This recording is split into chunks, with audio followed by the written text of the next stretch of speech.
के पास बने एक जंगल में 2 राक्षस रहा करते थे।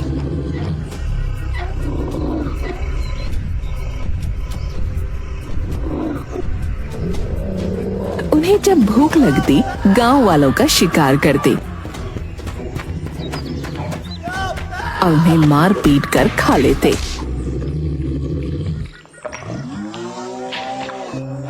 जिसके कारण गांव के लकड़हारे उनसे बहुत डरते थे।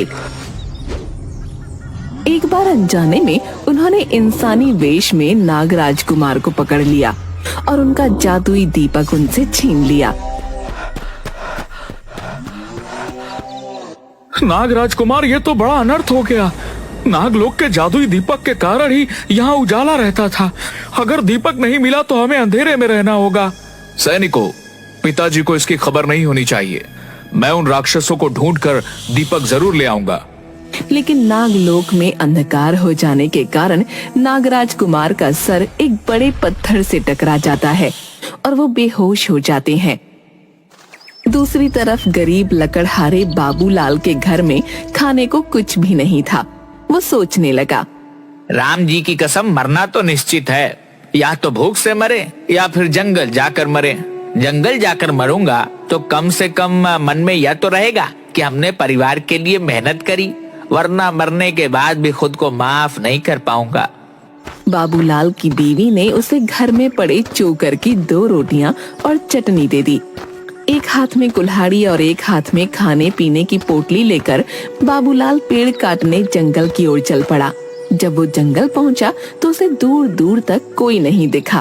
वो सोचने लगा, राम जी की कसम, कितने बड़े बड़े पेड़ लगे हैं और दूर दूर तक पंछी भी दिखाई नहीं देता है। इन राक्षसों के डर से चिड़ियों ने भी जंगल में आना छोड़ दिया है। आगे जाऊं या यहीं से लौट जाऊं? डर के मारे तो हमारी चुटिया खड़ी हो रही है। राम जी की कसम।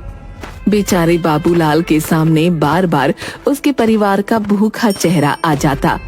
हिम्मत करके वो आगे बढ़ा। उसे सामने एक पेड़ गिरा हुआ दिखाई पड़ा। राम जी की कसम, बीवी ने जो रोटी बनाई है खा लेते हैं। कहीं ऐसा ना हो कि भूखे ही मर जाएं। फिर आगे बढ़ेंगे और पेड़ काटेंगे। देखें हमारी किस्मत में क्या लिखा है राम ने। बाबूलाल ने अपनी पोटली खोली। पोटली खोलते ही रोटी, चटनी और प्याज की महक चारों तरफ फैलने लगी। कुछ ही दूरी पर दोनों राक्षस भी पेड़ पर बैठे हुए थे। काफी दिनों से कुछ ना खाने के कारण उन्हें भी बहुत भूख लगी थी। भैया, गलती से हमने नागलोक का दीपक छीन लिया है। नागों के डर से यहाँ छुप कर बैठे हैं, लेकिन इस सुगंध ने तो मेरी भूख को और भड़का दिया है। अरे भैया, लगता है कोई मानव खाना खा रहा है। मुझे तो मानव के मांस की भी सुगंध आ रही है। चलते हैं और देख कर आते हैं कि किसकी इतनी हिम्मत है जो जंगल में हमारा खाना बनने आया है। वह देखो भैया, वह मानव जाति का जानवर पेड़ के नीचे कुछ खा रहा है। कौन हो तुम? तुम्हें डर नहीं लगता? यहाँ पर बैठकर क्या खा रहे हो? आज तो तू गया बाबूलाल। अजी, आपने भी क्या पूछ लिया? मैं गरीब क्या खाऊंगा? सूखी रोटी और चटनी, यही तो हमारी किस्मत है। राक्षसों ने मानव गोश्त के सिवा कभी कुछ नहीं खाया था। ये नई चीजों को देखकर उनके मुंह में पानी आ गया। उन्होंने बाबूलाल से कहा, बाबूलाल भाई, क्या तुम अपनी रोटी हमें दोगे? राम जी की कसम, भगवान झूठ ना बुलाए। हाथी के जैसा तो शरीर है आपका। भलाई छोटी छोटी 2 रोटियों से आपका क्या होगा? अरे भैया, अगर यह रोटी तुम हमें दे दोगे तो हम तुम्हारी जान भी बख्श देंगे और तुम आराम से लकड़ी काट कर अपने गांव वापस चले जाना। हे भगवान, क्या मुंह दिखाऊंगा गांव में जाकर? वैसे भी मेरे घर में तो बिल्कुल अंधेरा होगा और भूखे मर जाएंगे सब लोग। तो फिर कोई दिया जलाने वाला भी नहीं होगा। अरे वाह, क्यों ना नागलोक का दीपक हम इस मानव को दे दे। अगर दीपक इसके पास रहेगा तो खतरा भी इसी को होगा और हमारी मुसीबत टल जाएगी। बहुत बढ़िया छोटे, तू कमाल कर दिया। चल ला, दीपक किसी को दे देते हैं और इसके बदले में इसका खाना ले लेते हैं। इस मूर्ख को क्या पता कि यह अपनी मौत ले जा रहा है। तुम्हारे घर में कभी अंधेरा नहीं होगा मैं तुम्हें यह जादू का दीपक भी दे दूंगा। यह तुम्हारे घर में कभी अंधेरा नहीं होने देगा। बाबूलाल ने मन ही मन सोचा, इन्हें मना करने का मतलब है मौत। राम जी की कसम, अपनी कटी हुई लकड़ियाँ और जादुई दीपक ही लेकर घर चलता हूँ, इसी में खैर है। दीपक और लकड़ियां उठाकर वो घर पहुंचा।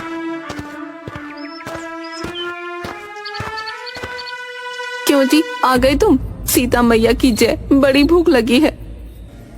भगवान झूठ न बुलाए, लड़कियां, अरे मेरा मतलब है लकड़ियां तो मिल गई हैं, लेकिन सुबह बिकेंगी। अभी तो ये दीपक ले जा, इसी से कलेजा ठंडा कर, और हो सके तो मुझे कुछ खिला दे। अरे दैया, तुम्हें तो 2 रोटी और चटनी दी थी, सारी सपाचट कर दी। जय हो सीता मैया की। यहाँ मैं भूखी तुम्हारी राह देख रही हूँ और तुम खाना मांग रहे हो। अरे बावली, तुझे क्या बताऊं मेरे साथ क्या हुआ, तुझे विश्वास नहीं होगा।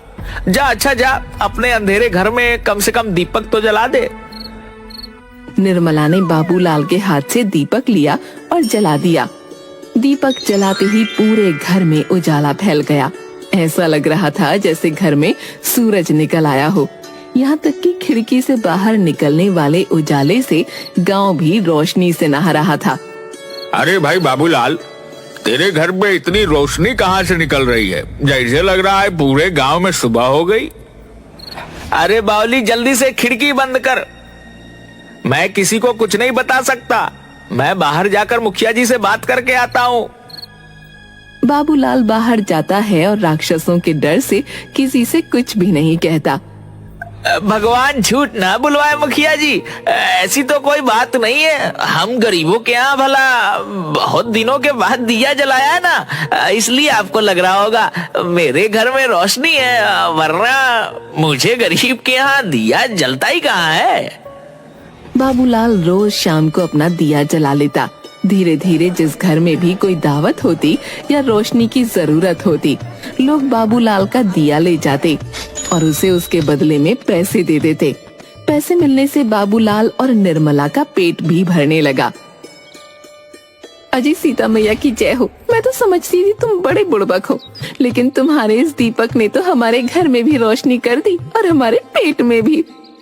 भगवान झूठ ना बुलवाए, पगली कह तो तू सही रही है। लेकिन एक दिन शाम को जब बाबूलाल और निर्मला ने दीपक जलाया तो आकाश में परियां उड़ रही थीं। उनकी नजर धरती पर गई। उन्हें लगा जैसे धरती पर कोई तारा उतर आया हो। अरे लाली, सतरंगी, नारंगी, जरा धरती की तरफ देख। आसमान का तारा जमीन पर कैसे चमक रहा है।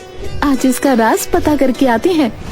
सभी परियां धरती पर पहुंची और ये देखकर हैरान रह गईं कि वो दीपक तो नागलोक का दीपक है। हे भगवान, अगर नागलोक के नागों को पता चल गया कि ये दीपक यहाँ है तो इस मानव की तो खैर नहीं। मुझे लगता है हमें जल्दी से बता देना चाहिए। परियां जोर जोर से बाबूलाल का दरवाजा खटखटाती हैं। आप लोग कौन हैं? हम लोग तो बहुत गरीब हैं, हमसे क्या चाहती हैं? हम परियां हैं, तुम्हें सावधान करने आई हैं। तुम्हें ये दीपक कहाँ से मिला? ये पृथ्वी लोक का दीपक नहीं है, ये नागलोक का दीपक है। जल्दी से जल्दी इस दीपक को जहाँ से लाए हो वहीं रख दो, वरना तुम्हारे ऊपर बहुत बड़ा संकट आ जाएगा। भगवान झूठ ना बुलवाए, ये आप क्या कह रही हैं? परी रानी, ये दीपक तो मुझे जंगल में राक्षसों ने दिया है। यह तो मेरा उपहार है, मैं इसे किसी को नहीं दूंगा। सीता मैया की जय हो। इस दीपक की वजह से तो मेरे घर में खाना बनता है, मैं इसे किसी को नहीं दूंगी। तुम बड़े भोले हो मानव। राक्षसों ने नागराज को बंदी बनाकर इस दीपक को चुरा लिया था। ये दीपक नागलोक का सूरज है। इस समय पूरे नागलोक में अंधेरा है और सभी नाग इस दीपक को ढूंढ रहे हैं। अगर उन्हें पता चल गया कि ये दीपक तुमने चुराया है तो वो सब तुम्हारे ऊपर आक्रमण कर देंगे और ये गांव खत्म हो जाएगा। यह आप क्या कह रही हैं? अगर ऐसा हो गया तो क्या होगा, आप ही बताइए। मैं उन्हें यह दीपक कैसे वापस करूं? मेरे अंदर तो ना ताकत है, ना हिम्मत है और ना ही कोई जादुई शक्ति। तुम चुपचाप ये दीपक ले जाकर गांव के बाहर बनी सांपों की बांबी के पास रख दो, वो इसे खुद ही ले लेंगे। लेकिन अब इस दीपक में तुम्हारी गंध आ गई है, वो तुम्हें छोड़ेंगे नहीं। वो तुम्हें सजा जरूर देंगे। अरे सीता मैया की जय हो, परी रानी मेरे पति को बचाने का कोई उपाय बता दीजिए। ये लो, ये जादुई मोती है, इसे मुंह में रखने से तुम गायब हो जाओगे। तुम अपनी बात नागराज को कैसे समझाओगे ये मैं नहीं जानती, पर मैं तुम्हारी इससे ज्यादा कोई भी मदद नहीं कर सकती।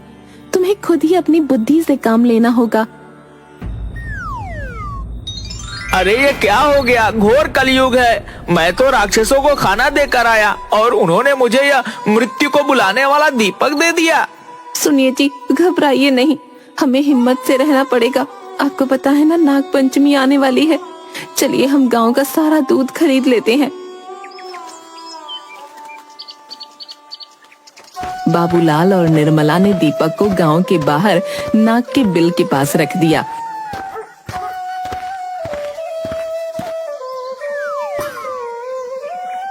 और गांव का सारा दूध खरीदकर घर के अंदर छुप गए। कुछ ही देर में दीपक नागलोक के सांपों को मिल गया। हमारे दीपक को जरूर किसी मनुष्य ने छुआ है। उसके अंदर से मनुष्य की गंध आ रही है। जिसने हमारे दीपक को चुरा कर नागलोक में अंधेरा करने की कोशिश करी है, उसे हम कभी नहीं छोड़ेंगे। उसे इस घनघोर अपराध की सजा जरूर मिलेगी। सभी नाग बाबूलाल की खुशबू को सूंघते हुए उसके घर की तरफ चल पड़े।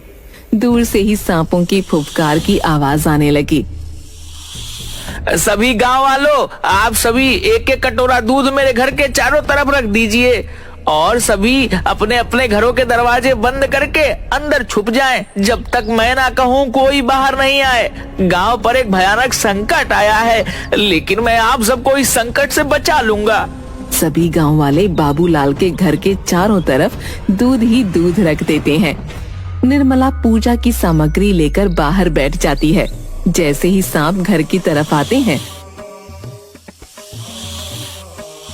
वो कुमकुम, रोली, चंदन से उनका टीका करने लगती है और दूध का प्रसाद देती है। हम जानते हैं तुम हमारे अपराधी की पत्नी हो और उसे बचाना चाहती हो। देखो बेटी, हम तुम्हें कुछ भी नहीं करेंगे, बस तुम हमारे अपराधी को हमारे हवाले कर दो। निर्मला घर के अंदर जाकर दरवाजा बंद कर लेती है। इंसानों की पत्नियां इतनी आसानी से अपने पति को हमारे हवाले नहीं कर सकती।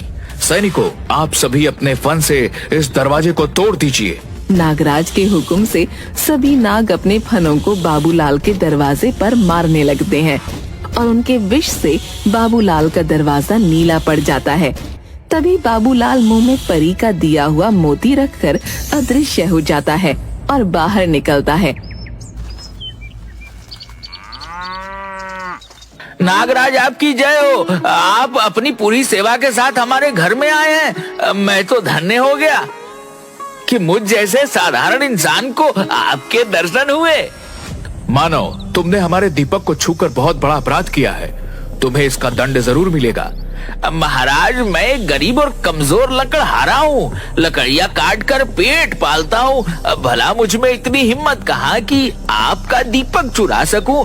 मैं तो लकड़ियाँ काटने जंगल में गया था, 2 राक्षसों के पास। मैंने यह दीपक रखा हुआ देखा। ये सच कह रहा है महाराज, 2 राक्षसों से ही इसने दीपक छीना था। अगर यह सच है तो भला तुम इतने कमजोर इंसान राक्षसों से दीपक कैसे ले आए? महाराज, जैसे ही मुझे पता चला यह दीपक नागलोक का है, मैंने अपने प्राणों की बाजी लगा दी और दीपक लेकर घर आ गया, क्योंकि मुझे पता था कि आप दीपक को ढूंढते हुए जरूर आएंगे और मुझे दर्शन देंगे। मैं आपका बहुत बड़ा भक्त हूँ। अगर तुम इतने ही सच्चे हो तो हमारे सामने आकर बात क्यों नहीं करते? महाराज, पहले आप दूध ग्रहण कीजिए, मैं आपके सामने ही हूँ। परिया भी मेरी सच्चाई जानती थी। उन्होंने मुझे जादुई मोती दिया ताकि आपके सामने आने का साहस जुटा सकूं। बाबूलाल ने अपने मुंह से परी का दिया हुआ जादुई मोती बाहर निकाल दिया और नागराज के सामने नजर आने लगा। तुम तो सचमुच बड़े ही निर्बल दिखाई देते हो, फिर भी तुमने राक्षसों से युद्ध करके हमारा दीपक वापस ले आए। हम तुमसे बहुत खुश हैं। आज के बाद हमारे गांव के नाग इस गांव की रक्षा करेंगे। अपनी चतुराई से पूरे गांव की रक्षा की है और आज से नाग लोग भी हमारा दोस्त बन गया है। इसलिए हम बाबूलाल को इस गांव का मुखिया बनाते हैं। इस तरह बाबूलाल ने अपनी बुद्धि का इस्तेमाल करके पूरे गांव की रक्षा की और बदले में नागराज से हीरे मोती जवाहरात का उपहार भी पाया और गांव का मुखिया भी बन गया।